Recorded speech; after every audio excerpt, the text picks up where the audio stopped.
Si Senador Marcoleta, bigla na lang pinuri at pinasalamatan ng mga senador.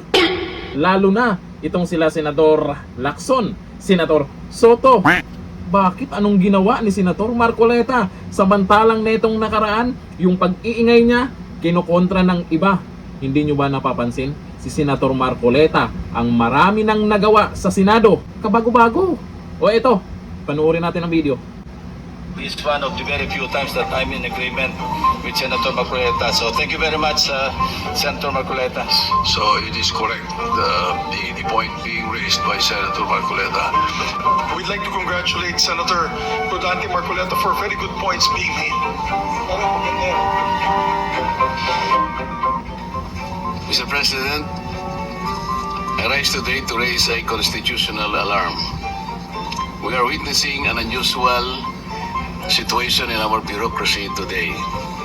At a time when local unrest and tumultuous global headwinds threaten the well-being of our kababayans, a growing number of crucial government agencies are being led not by duly confirmed cabinet secretaries, but by officials merely serving in an acting capacity.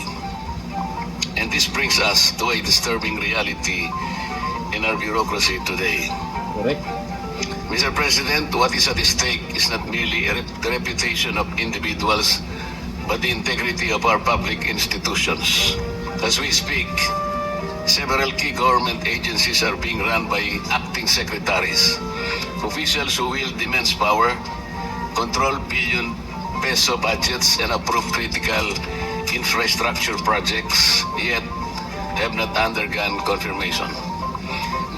These agencies include 1. Office of the Executive Secretary, Department of Finance, Department of Public Works and Highways, number 4, Department of Justice, number 5, Department of Budget and Management, 6, Department of Environment and Natural Resources, 7, Department of Transportation, and the last, the Presidential Communications Office. Walo. Hindi ito mga maliliit o mga basta-basta ahensya, Mr. President.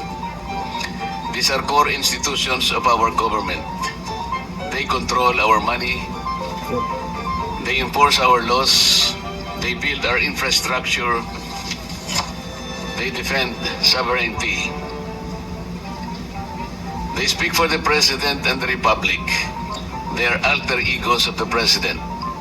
Nevertheless, they are run by officials whose appointments or nominations have never been submitted to the Commission on Appointments for confirmation. The Constitution is very clear, Mr. President. It compels the President to nominate or appoint heads of executive departments, among others, and submit their appointments to the CA. This turns temporary designations into a tool of permanent power. Let us not allow the Republic to be ruled by officials who hold power without constitutional legitimacy, Mr. President. When leadership is temporary, responsibility becomes temporary. And when responsibility is temporary, corruption finds room to grow. We must not allow that, Mr. President. The people deserve more than paperwork. The people deserve more than excuses. The people deserve leadership that is permanent, accountable, and answerable.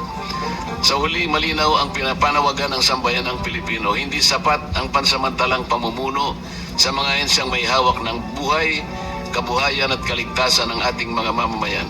Ang pananagutan ay hindi maaaring acting lamang. Dapat ito'y ganap, malinaw at matatag.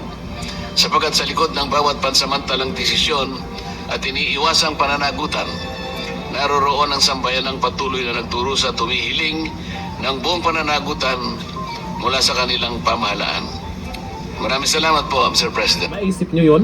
Malalaking ahensya ng gobyerno na yan, malaking impact talaga sa mga tao kung ano yung mga galawan nila at yung mga kumukontra nakaraan kay Senator Marcoleta. At alam po natin may mga senador na kumukontra na rin dyan. O ngayon, yung pagiging maingay ni Senator Marcoleta dyan sa Senado, lahat may punto. Iba talaga pag yung binoto natin ay may alam sa batas. Nasisilip nila kung ano yung may mali.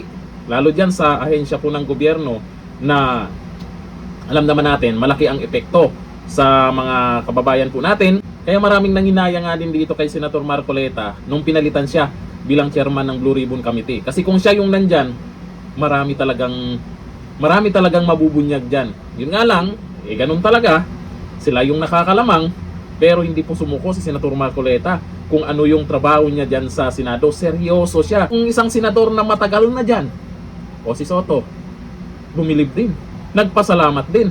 Kaya nga may mga nagsasabi na itong si Senator Marcoleta baka pwedeng maging Vice President ni VP Sara. Ayon dito sa mga nagkomenta, ayon kay Carl Renan, kung tatakbong president si Senator Marcoleta, iboboto po kita. Wag muna, VP Sara muna.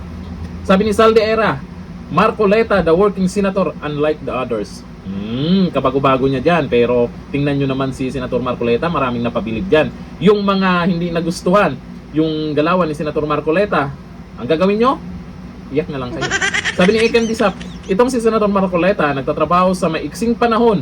Nakikita natin ang napakarami niyang ginagawang mabuti para sa bansa. Sabi ni Robby Zaid, ito ang magandang partner ni VP Sara sa pagtakbo sa 2028. Naku, matagal pa yan. Tapos ngayon, nagbibigay na kayo ng ganyang idea? Naku, baka umpisahan nilang sisiraan si Marcoleta. Ganun lang naman yung galawan nila. Pero may social media na. Ibang-iba na noon. Kasi noon, kung anong lumalabas po sa balita, naniniwala din po yung karamihan. Ngayon kasi, kung ano yung lumalabas sa balita, at iba naman yung ng mga nakapost sa social media. Kaya nangyari ngayon, kilalang kilala na ng karamihan kung sino yung mga buwayang politiko, yung mga pumaldo, at kung sino yung mga politiko na seryoso sa kanilang trabaho.